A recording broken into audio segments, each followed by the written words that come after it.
No, baby, that's for somebody else. We're just gonna keep you right where you're at right now. It doesn't matter what you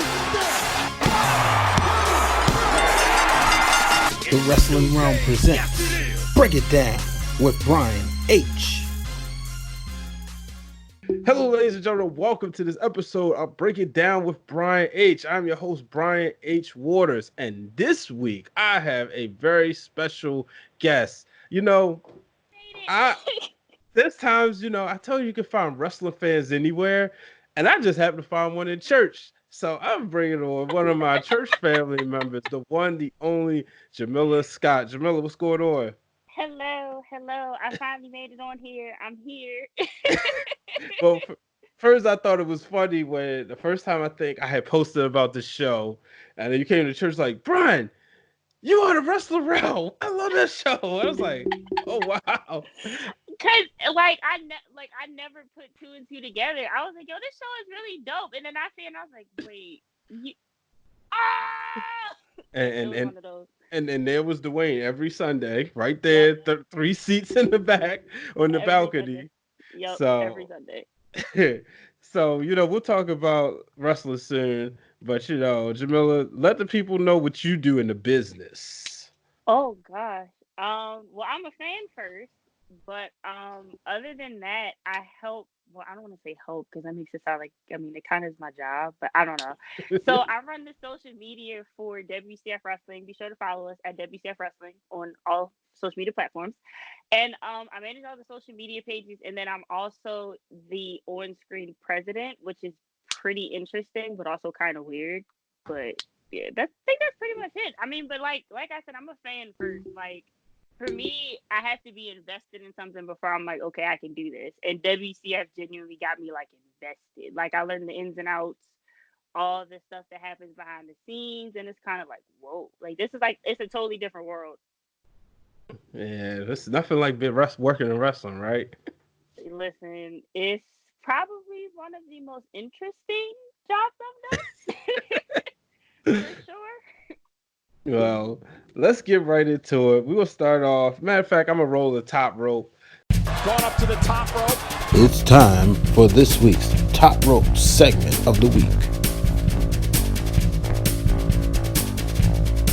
All right, so top rope this week, Bianca Belair. No, she did not get the win at NXT TakeOver. I think as long as we've both been watching wrestling, we were probably 99% sure she wasn't going to get the win. But she got over big time. No matter what she does, she gets over. You sit back, you think about her match with Shayna Baszler a year ago, which I was disappointed that she didn't get the title then. I was scared. I said, oh, man, now she's not getting the title. I hope that she don't get pushed to the back burner.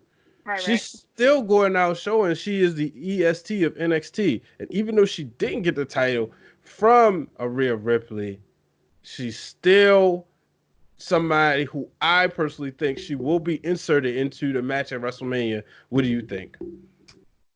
See, you said that, and the minute I saw their interaction on NXT, I want to say it was like 2 weeks ago, I was like, bruh, if Bianca is not in this match, like, because it's one of those things where, for one, I think it'd be cool. For one, I just think it's amazing that the NXT championship is going to be defended at WrestleMania. Like, if you would have told me a year or like years ago that like the NXT Women's Championship is going to be defended at WrestleMania, I would have told you you're insane. But then two, it's like Bianca deserves that spot.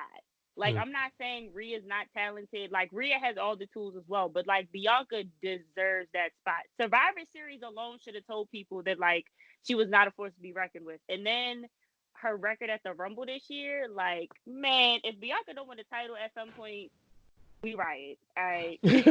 Well, like, get the riot gear ready, the pitchforks, all of that. We can go back to WrestleMania 34 in New Orleans when she was in the I don't know who it's named after, but we'll call it the WrestleMania Women's Battle Royal. Right. Yeah, it was gonna be the Fabulous Moolah, but skeletons came out the closet, so that couldn't happen. But Bianca was definitely, she showed out there. That she comes out this year at, like you said, Royal Rumble. She did her thing. But it's hard to ignore Rhea Ripley too, because Rhea had an incredible 2019. Winning the UK title, then eventually closing out winning the NXT title. Is this one of those things where now that the chase is over, there's nothing to look forward to? I mean, I wouldn't say there's nothing to look forward to, because it's like, I think Rhea could genuinely do more. And I think by them putting her in this spot, they're kind of like, I don't want to say throwing her to the wolves in a sense, but they're putting her on that high platform to be like, okay, we think you can do this and we think you can go to that level. So let's see if you're really about that kind of thing. Because I don't think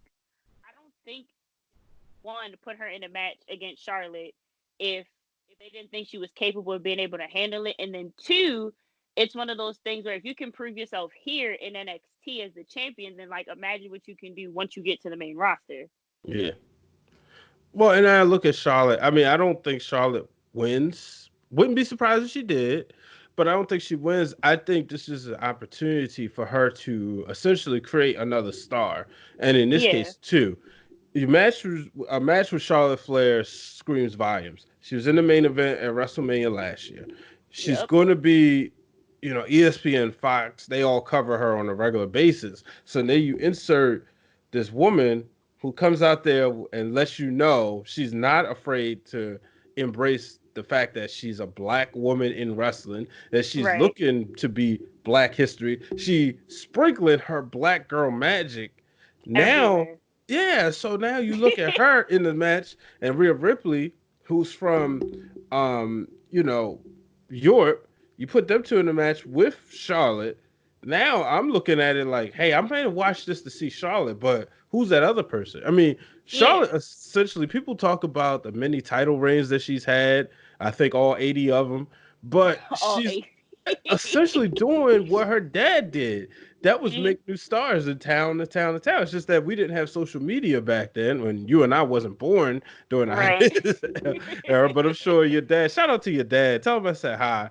But I definitely will. He'll be able to tell you Ric Flair went out there and made superstars, because if you look like you almost beat Ric Flair, you were a made man. He didn't go out there and bury people. So do you think Bianca win the title at WrestleMania if she's in the match? Oh, part of me wants to say yes, but then part of me also wants to say no, and I feel like I'm betraying like all my ancestors by saying no. But it's one of those things where it's like the match is so stacked. I think for one, like you said, Charlotte can't win it because it's like she's done everything there's to do in NXT, so there kind of be no point in her going back. But it's like, I don't know. Like, I want Bianca to win, but then I'm like, ooh, but I like Rhea too. But I mean, I think because WWE is famous for those people where you're like, well, you got to give them a title. They give it to them at like on the biggest stages and biggest platforms. So I think if they were to have Bianca win the title, that's the perfect time, because it's like you can say you beat Rhea and you also beat Charlotte Flair. Like, that makes her for life. Like, if no one else will talk about anything else she does in her career, they'll talk about the fact that she was in a triple threat match with Rhea Ripley and Charlotte Flair and won. Like, now I'm glad you brought that up, because like I said, Rhea just won the title in December, right? Right. Does she need to have, by that time it would be April, does she really, like, is that okay? Like, would Rhea Ripley fans be satisfied? Does Rhea Ripley need a 6 to 8 month title reign?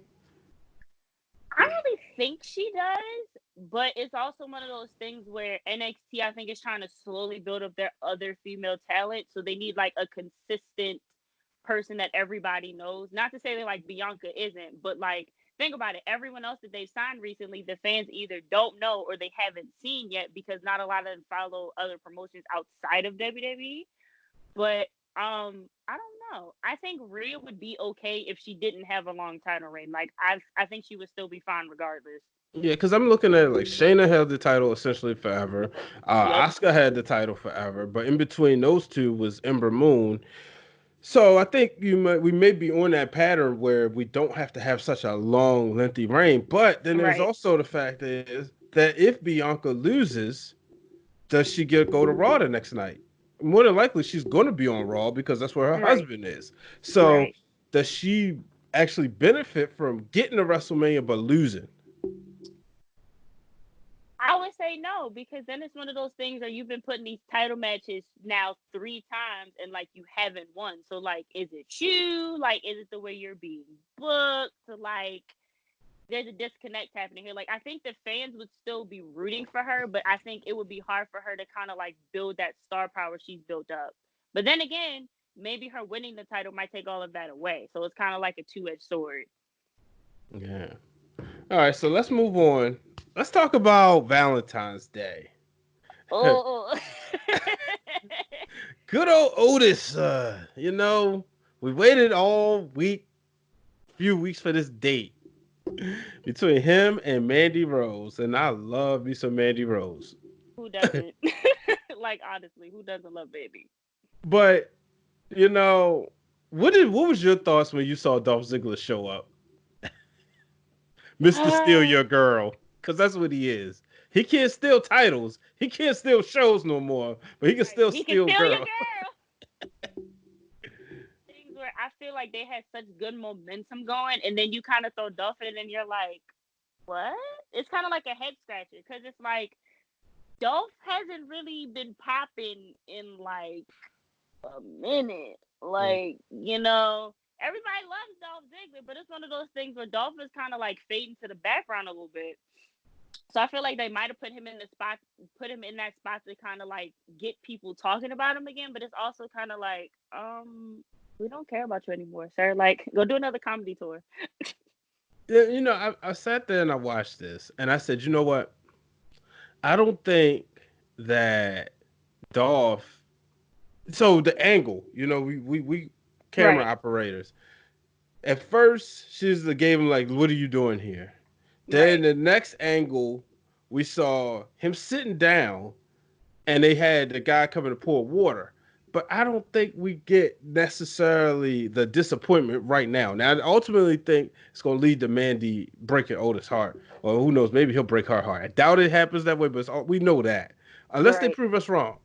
But I don't think it was right there. I think that when it happens this week on SmackDown, she'll say something like, what the cameras didn't show was her cussing Dolph out. That's where I think they'll go with that. Maybe. But I don't know, Mandy, she very much gives off like Trish, if like Trish and Tori had like a love child vibe. Oh, I ain't never heard Tori. I just heard Trish, but go ahead.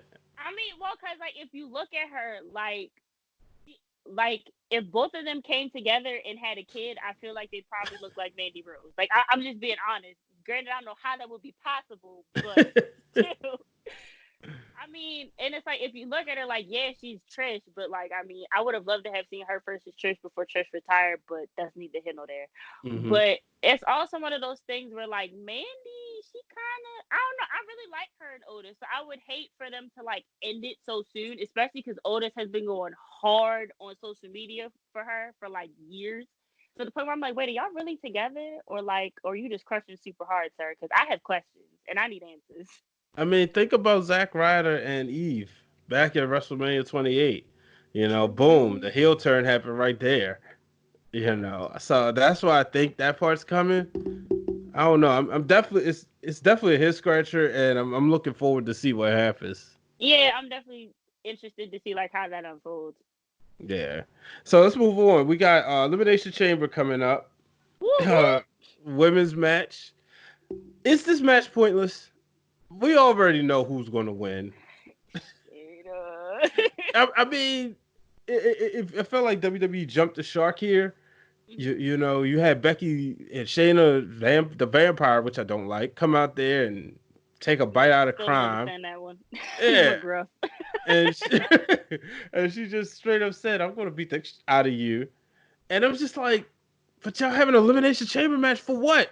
To me, the Elimination Chamber match should be on the SmackDown women. Because we kind of feel like we're getting Naomi in there, maybe. Mm-hmm. And a lot of people are even saying Sasha and Bayley, which I hope we don't get. I think I might be one in the minority. I want to see when they do clash, I want to see it be almost a year-long thing. Mm-hmm. I don't need to see that right now. But I'm looking at like why are you got all your matches right there? You got Right. Natalia, and you got Natalia and what's her name? Asuka. That's a Right. beef. And you got Ruby Riott and Liv Morgan right there. That's a beef. You got 3 women's WrestleMania matches on Raw alone. I know they probably won't give it to us, but I would love to see them change the game this year. Give us 4 women's matches. That would be awesome, but if only. I don't know. I feel like WWE, they had this really high momentum with the whole women's revolution, and then it all just kind of like stopped. And then it's like, well, where'd it go? Mm-hmm. It's kind of like they did Evolution. That was great.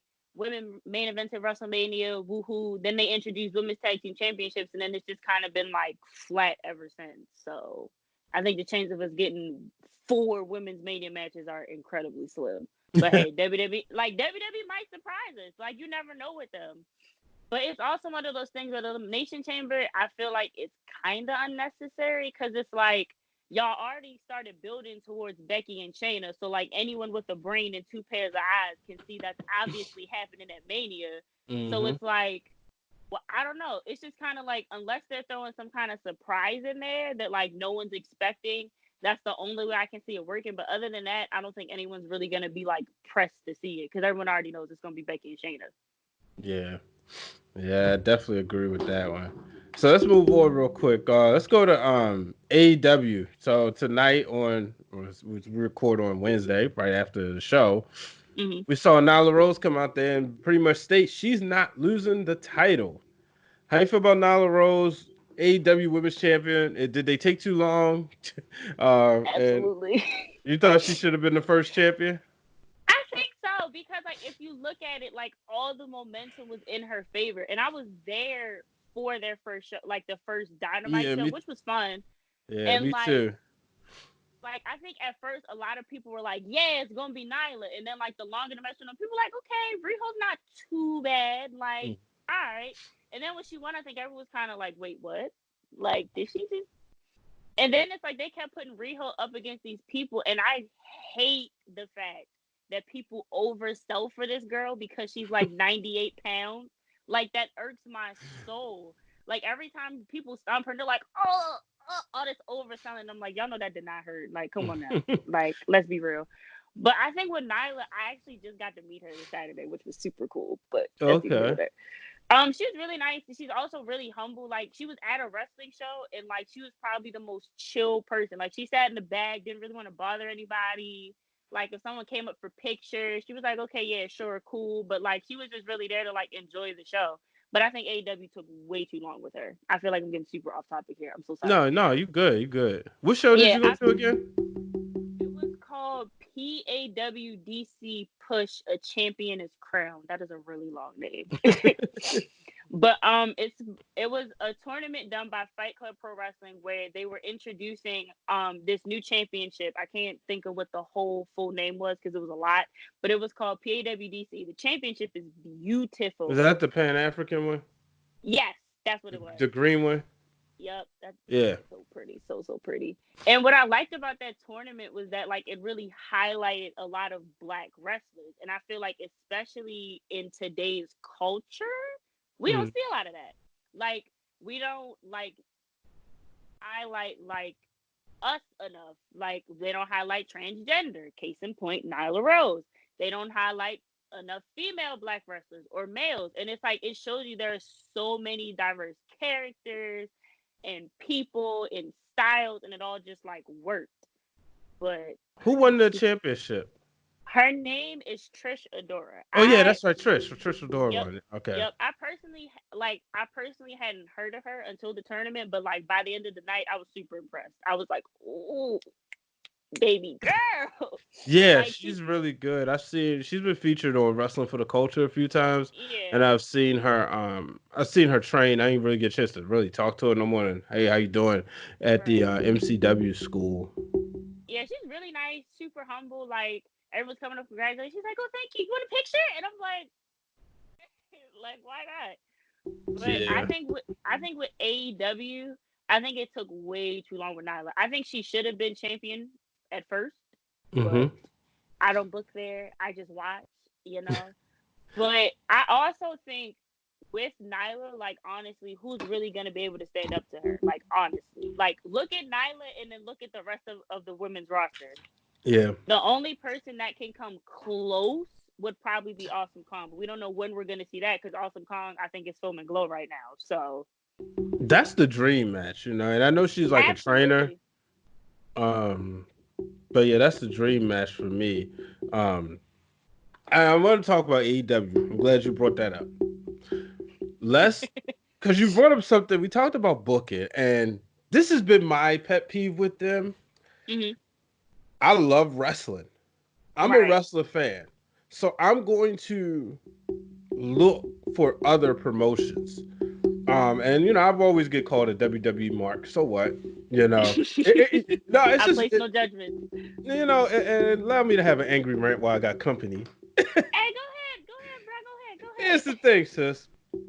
You sit there, we get made fun of for liking wrestling by the outsiders. They look at you and like, oh man, you like that fake stuff and all this other stuff, right? But then, inside our community, they make fun of you for liking one promotion or the other promotion. Which I think is so stupid. Yeah. If you like AEW, oh man, you know what I mean? If you like WWE, oh, you just only like them and you should like other stuff. You're not a real wrestling fan. Like, there's a podcast that they'll even say, oh, this is a real wrestling show because somebody can't even tell you the difference between Evil and Sander, you know? And I'm like, Sonata, not before somebody correct me. You know, so what? Because, you know, somebody was going to be waiting for that. Yeah, so what? You know, and so that's my thing. But my issue with AEW is they're out there booking this show as if everybody knows who they are. And I talked to my uncle, shout out to my Uncle Troy, who was like, you know, my parents got me into wrestling and he kind of like always had it on when I was younger. So the obsession was a lot due to him. Right. But I was telling him, I said, dude, I understand what you said about Kenny Omega, but the United States wrestling culture, it's a small portion that knows him. Everybody don't know Kenny Omega. I look at people like this, right? I look at AEW as an opportunity. I saw it as an opportunity to get people who like the Attitude Era, who love wrestling, an opportunity to get them back. They're advertising on TNT. You got Chris Jericho right there. So if I'm watching, I haven't watched wrestling in 10 years, 15 years, and I see, oh, Chris Jericho's over there? Oh, AEW, what's this? Let me check it out. Then you give me all these stars. You trying to put over people. Meanwhile, you got a guy like Kenny Omega. You got the Young Bucks who are very talented, who can make you lots of money, and you got them losing. You got them jobbing out. You know? So that's always been my issue. My issue with AEW has been that, like, they never, from like the first episode, they never established like their clear like rules and guidelines. Mm-hmm. Because I was talking to Justin, my boyfriend Justin, about it, and he was talking about Justin, like, man. Right. So, and we were talking about how, like, during the 6-man main event, like, technically speaking, Jericho's team should have got disqualified. Like, Moxley comes and the ref conveniently doesn't see that, and like, okay, because that was a match I was super excited for, and then I'm like, dang, I feel like this all just kind of got ruined. Like, I'm happy to see John Moxley, but at the same time, I'm like, shouldn't they be disqualified technically? You know, like, I know I'm not the most educated fan, but I'm like, that's just the basics. And then the booking has been so all over the place. It's just like, geez, like, do y'all know who y'all are yet? Do you like the Dark Order? I almost said some things, but because I respect you and your podcast enough, I'm gonna keep my thoughts to myself. Hey, I could turn on when we upload, I can turn on explicit if you got to get an angry rant out. I just know for a fact, like me, I'm looking at it. I don't think I've met one person who said, "Man, I really love the Dark Order." Stupid, dumb, a waste of time, a waste. It sounds like they want Matt Hardy. Everybody says it's going to be Matt Hardy, but you know Vince going to offer Matt maybe some millions, and Matt going to be like, "Wait a minute, you know what? Maybe I will keep jobbing out for a second." Right. And you also have to think about it. Matt has 3 sons. Like, he gotta provide, okay? Like, AEW. I mean, Tony Khan got money, but nah. No, you're right. Tony Khan got money. Right. AEW does not. Yeah. I ain't gonna say they got the resources and stuff. You imagine if like TNA had the resources, the production value, the TV deal that AEW have, So I mean, I hope they get it right. Look, folks, we're not rooting against AEW. We're not rooting for it to fail because we know that the more wrestling promotions, the better the business. That Jamilla can get a job in wrestling. I can get a job in wrestling. Right. Everybody gets a job.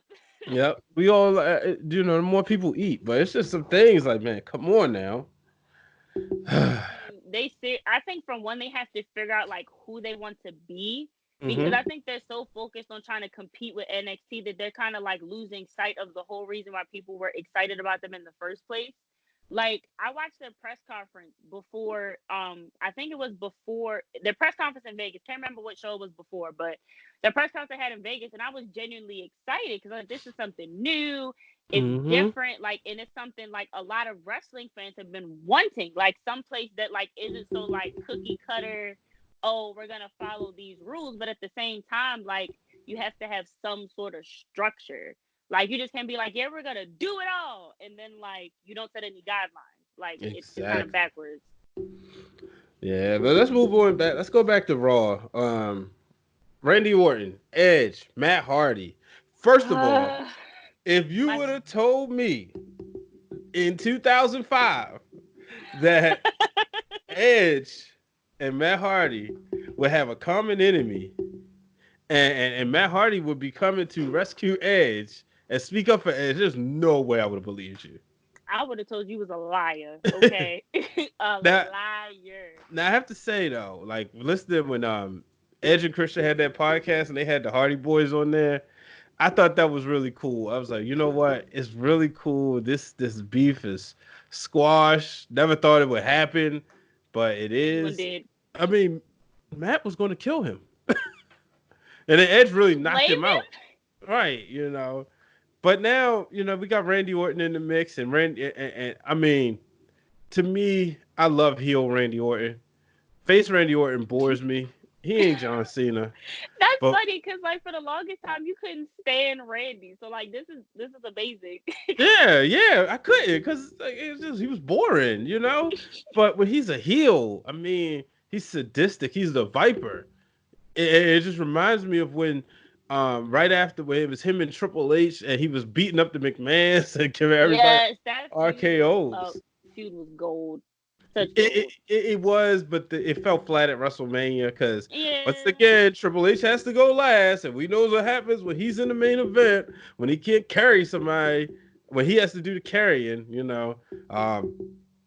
Roman match was a dud. Batista, we listened to matches. Yeah, Batista was probably the best one. Jericho, they had that main event slot, but it should have been Hogan Rock. Him and Orton. I don't think anybody could have predicted with HBK and Undertaker, because there was no title on the line, so it made sense for them to main event the show, but they wasn't following HBK. Him and John Cena. WrestleMania 22 was just. It wasn't. It shouldn't have been the main event, Triple H can't main event Mania, but his Mania entrances are always amazing, though. That's true. Now, no, he can't main event when it's like when he's like the lead or the because his match. I mean, with I don't know how you feel about this guy, but Chris Benoit and Shawn Michaels, that was a great match. Oh yeah, absolutely. But it's one of the matches we'll never get a chance to talk about because of what Benoit did. Well, we can talk about it, but we can talk about it, but like WWE is never gonna say that happened. Right, and I don't blame them. But WrestleMania 2000 or 16, that should have been just Triple H and The Rock. So thank God that he didn't politic his way to main event WrestleMania 19 with Booker T. People would have really been upset. At least we had an opportunity to we was upset, but then was all right. Well, we still got Austin and Rock. We still got Lesnar. So that's where I am with Triple H, but which real quick, before we finish talking about Edge and Randy Orton, who's Triple H's WrestleMania opponent this year? Is he taking a year off? I don't know.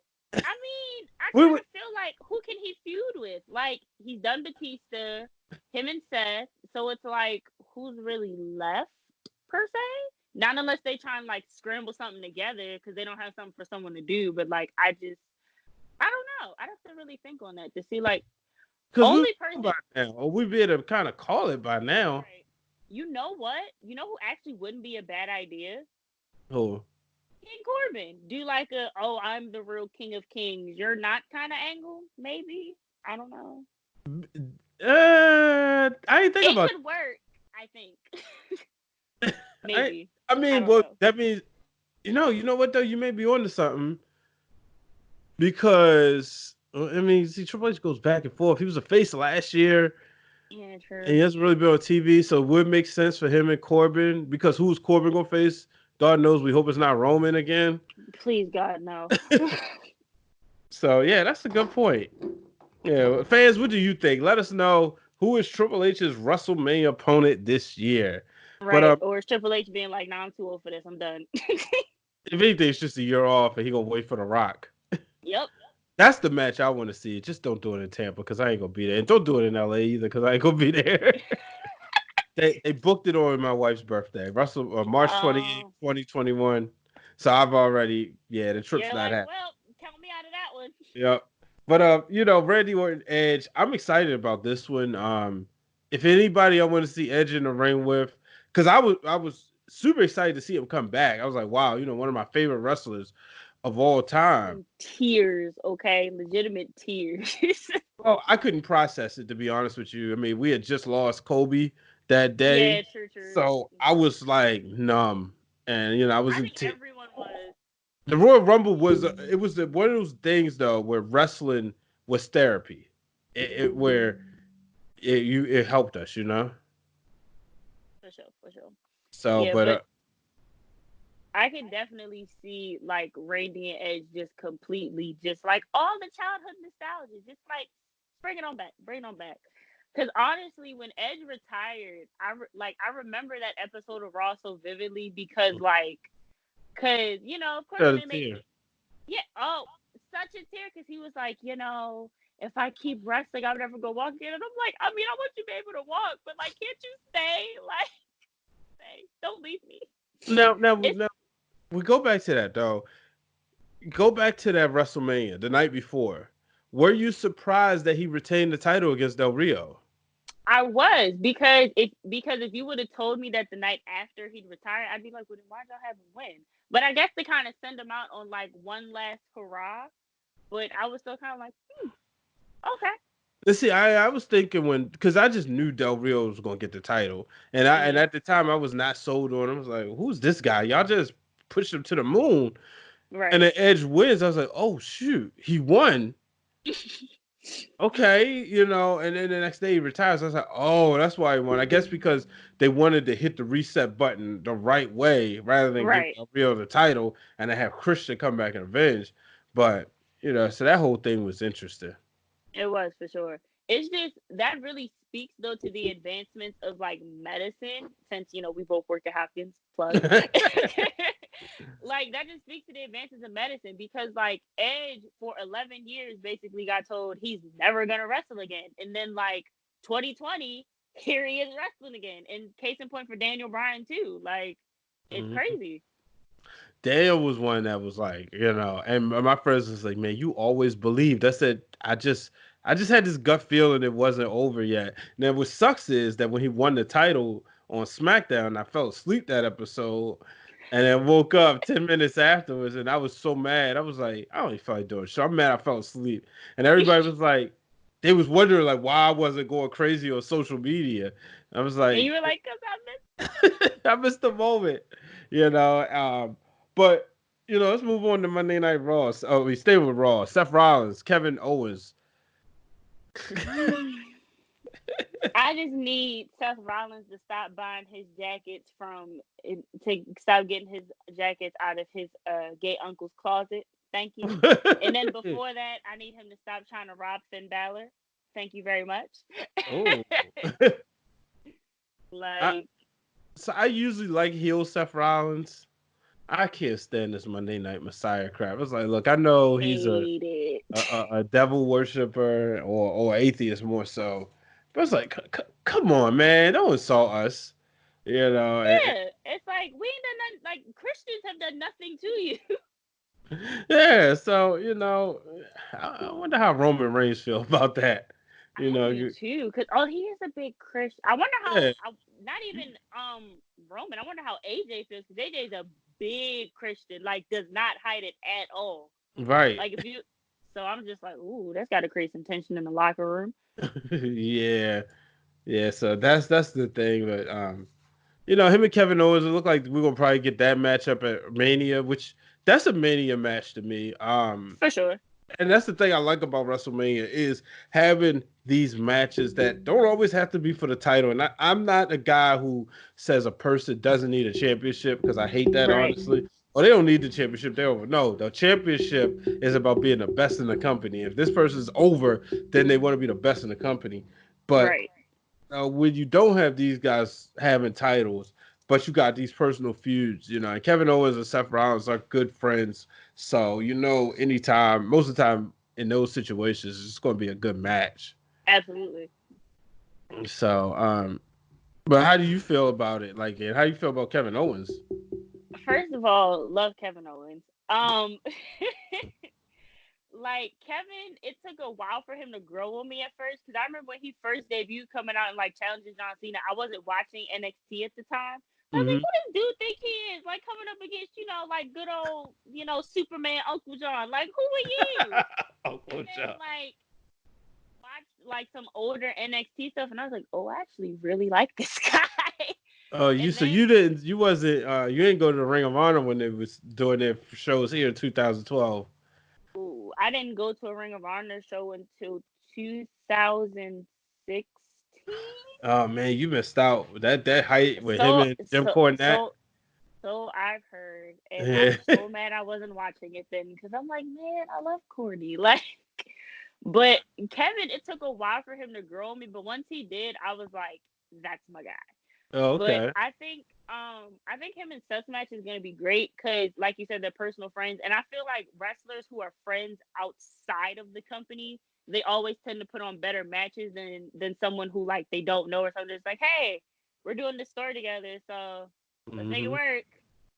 Yeah, so I think it'll be good. This whole Monday Night Messiah thing, I'm just like, not really feeling it. Now we talked about AEW. Let's talk about the hottest thing they got going on, in my opinion, and that's Cody and MJF. Lord, them lashes, like I felt that in my soul, because I was like, Cody, stop, I know. I felt it felt uncomfortable. I know Cody ain't black, but that to me that reminded me of a white man beating a black man. It's just like, ooh, ow, wait a minute. The only thing I hate is that I don't like the fact that MJF has wrestled. I wish his first wrestling match at AEW would have been against Cody, as that would be the payoff. But AEW Revolution. One thing they haven't done, and maybe it's too early, I don't know. I wonder, like, what's their pay-per-view schedule? To me, it doesn't really seem consistent. It just seems like, okay, we have one here, and we got one coming up here. I could be wrong though. I don't know, and it always feels like they kind of rush the build towards the pay-per-views a little. You're just kind of like, can we digest this first before you just like shove a pay-per-view match down our throats? Thank you. Yeah, and then you got Moxley and Jericho. Do you like John Moxley over in AEW? Oh, see, you hesitated. we waited all this time for Dean Ambrose to get cut loose, and to finally be the loose cannon. And he goes over there where he's supposed to have more creative control, and this is what you give us? And it's like, and then I've seen his matches in New Japan, and I'm just like, where, like, I need that guy. Okay.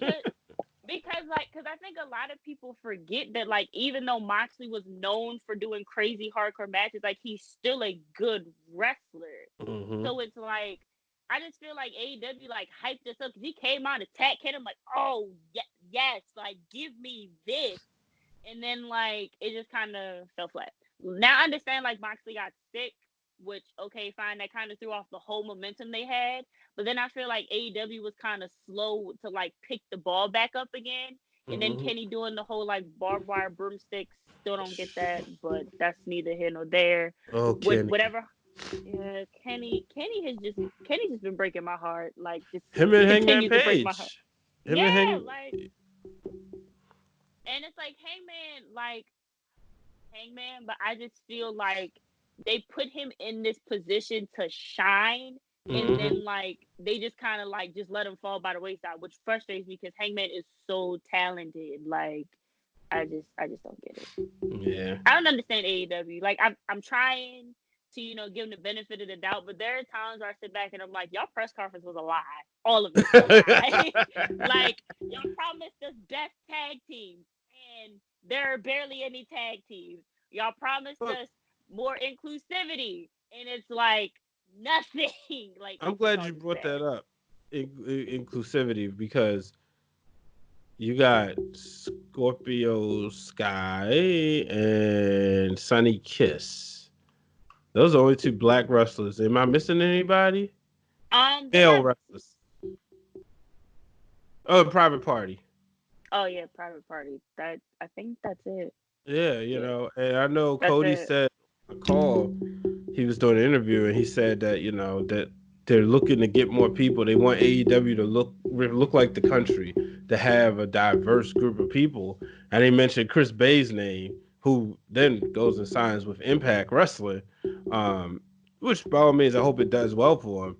I do too. Love Chris Bay. He's super sweet on Instagram. But I'm sitting there and I'm just like, okay, and I don't know if you heard Eric Bischoff's podcast where he talked about tag team wrestling, and the real Dwayne Allen brings it up a lot. Shout out to the real Dwayne Allen. You can't. Financially, it's hard to keep sustained tag team wrestling. As far as stars, because you got to book 2 flights, you got to book 2 of this, 2 of that, all this other stuff. And I was like, I'm like, that's why you can never see tag team wrestling as like the face of the company, know. And that's and that's what I think they tried to do, but it's like it ain't working, bro. Because it's like, y'all gave us the Young Bucks, which is a name that most people, if they follow indie wrestling, know. And it's like, okay, cool. Then y'all have SCU, another team that most people, they may not know, but they've heard of them. Then you give us Lucha Bros, which most people know as singles competitors, but they're brothers. So, like, of course, them being a tag team is going to happen. And then it's like, y'all give us then it's like nothing. Then y'all give us the Dark Order. And it's like, y'all could have kept them. Jurassic Express, talented, don't understand Marco's stunt, but to each his own. And then who else? Y'all gave us Private Party. Y'all had them win in the first round of the tournament against the Young Bucks, and then they just kind of got destroyed by the Lucha Bros. It's just like, the press conference was a lie. Like, it all was a lie. Yeah. It was a big old lie. Yeah, well, it was definitely something. But let's go from the realm. And now for our From the Realm segment, where I answer your questions from the Facebook fan page, the Facebook group page, and the Twitter at Wrestling Realm. All right, so from the realm, this is where we have people send in questions. I actually was supposed to answer them last week, but I forgot. Forget all about the questions. And when I had Harold Coots from Fox, Kansas City on here last week, so you get to be you get to answer these questions. We'll start off. Should be fun. So I'll let you. We'll start off with the Shark, Shaun Williams. Make sure you check out the Shark Attack live on anywhere you get your podcast from. Shaun has 4 questions. The first one: how bad do the Street Profits need to win the tag team titles? at Super Showdown. Okay, so I love the Street Profits in NXT, and I love them on Raw. But also, part of me feels like maybe they got caught up too soon, in a sense. Because it's like, if you think about it, other than Undisputed Era, they were the only like established team. Mm-hmm. Which, I mean, of course, if you're comparing the two, it's kind of like, okay, well, more people know Undisputed, well, not know, but more people love Undisputed Era, that's fine. But like, I just kind of feel like maybe it was a little too soon. Like them doing the segments and like introducing the matches, I think is great. But I also think they kind of need that like push. Because I think a lot of people love the Street Profits, but it's like y'all can't keep having them in these matches and then them like not getting that final like big payoff. Mm-hmm. So I wouldn't say they're like they desperately need it, but I think it would definitely help because there are a lot of tag teams on Raw. So I think that would kind of help solidify their place that like we belong here just as much as y'all do. Yeah. I don't think they definitely need it, but I would love to see them win it at WrestleMania, but I don't know if that's going to happen. But I think you may be right. Maybe they were called up too soon. Maybe if they were still in NXT, they had a longer extended feud with the Undisputed Era. I mean, you got AOP, you got the Viking Raiders up there, and you know they do stuff that they don't. But then you also have the Good Brothers, Anderson and Gallows. So Shark's next question: is it him or does it feel like Raw has gone cold with Cedric Alexander?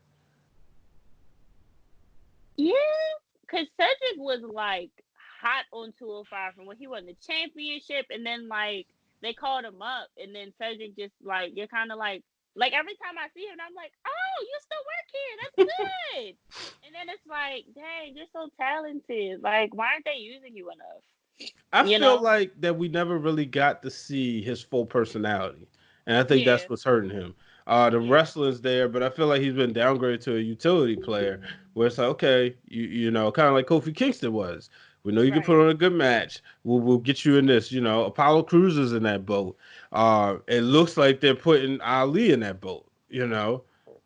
Which is sad because all of them are so good. So it's like, why? Like, oh, y'all only have a certain amount of time on TV, so y'all can't show everybody. But at the same time, it's like y'all have so many talented people. Like, use them. Like, we don't have to see the same people every Monday. Like, give us something a little different. Yeah. So his next question: is there any reason to not believe that NXT might be the best as far as Matt Riddle goes in WWE? No, I don't think so. I think Matt could do well if he got up to. Okay, so here's the thing. I think for a lot of people, Matt Riddle is an acquired taste because of his character and like his personality. Bingo. But me personally, I love Matt Riddle. Like, I met him in person, super cool dude, like really nice, super humble. Like, I bet he was. yeah, well, I mean, not my lesson. What he does on his personal time is not my business. But during the show, he was great. Bro. Actually had match with Cassius Ohno that was like, oh yeah, and me personally, that was my first time ever seeing Cassius Ohno wrestle. So I heard stories about his chops hurt, he does this, he does that. I'm like, yeah, okay, like I said about everybody. And then he chopped Matt Riddle, and I was like,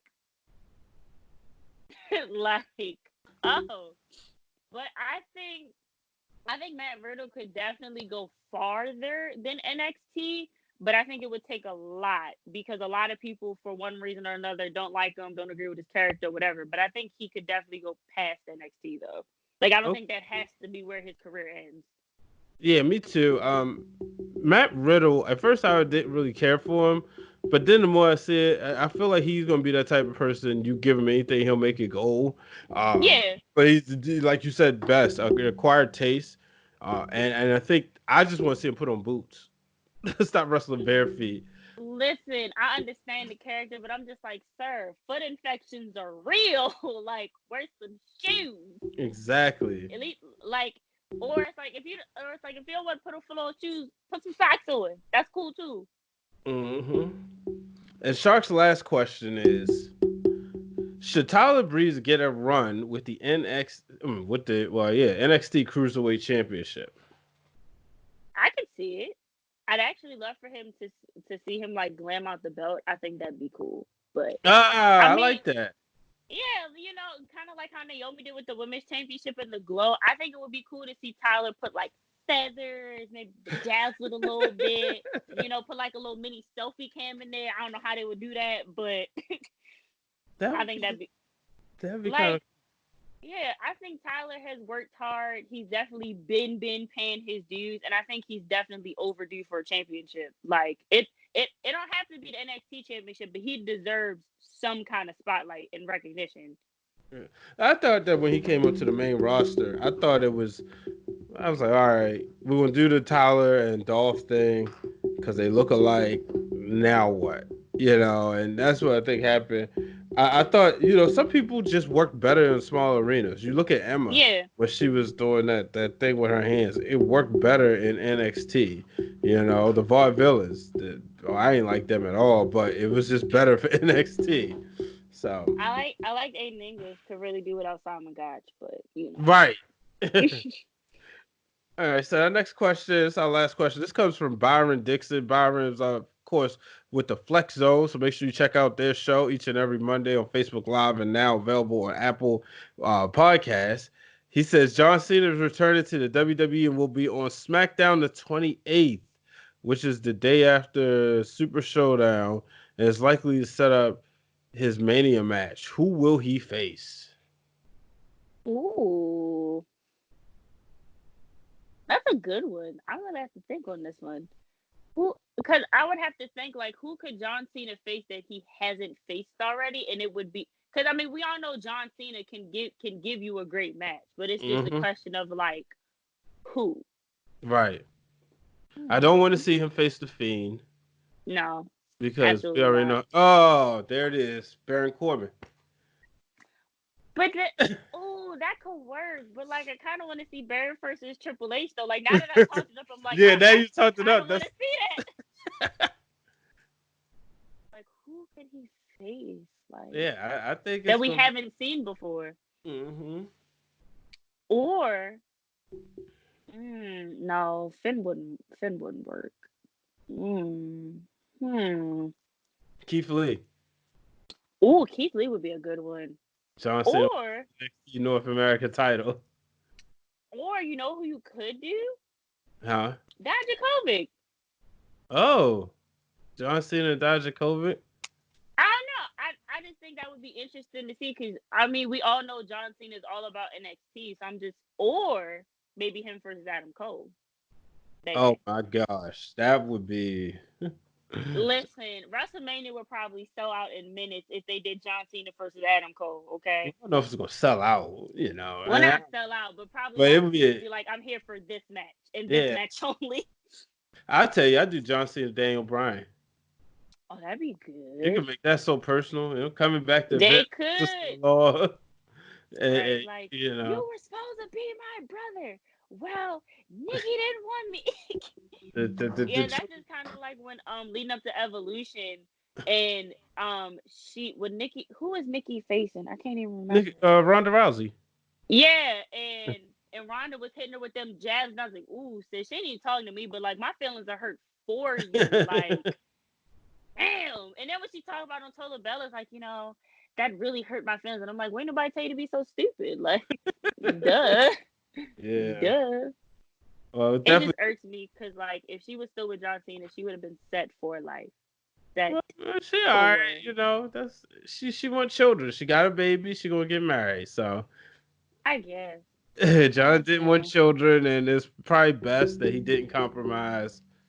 Who knows? Yeah, because she who knows? Maybe if they did get married, maybe she would have did like a Kim Kardashian and been married to him for like 72 hours and been like, you know what? Yeah. I actually need this. Yeah.